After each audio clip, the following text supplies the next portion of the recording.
Okay, for anybody that has a Genius microwave, that's the serial number.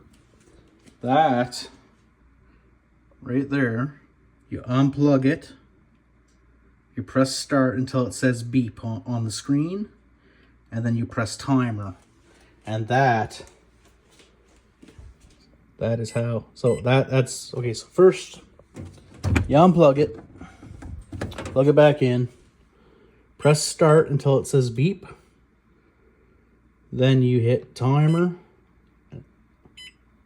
on, and then you hit start, then you hit timer again, and you can switch between pounds and ounces, or kilograms and pounds, whatever, grams and pounds, grams and ounces, whatever.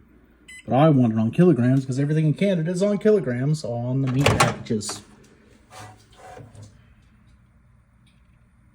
And it is just annoying to convert.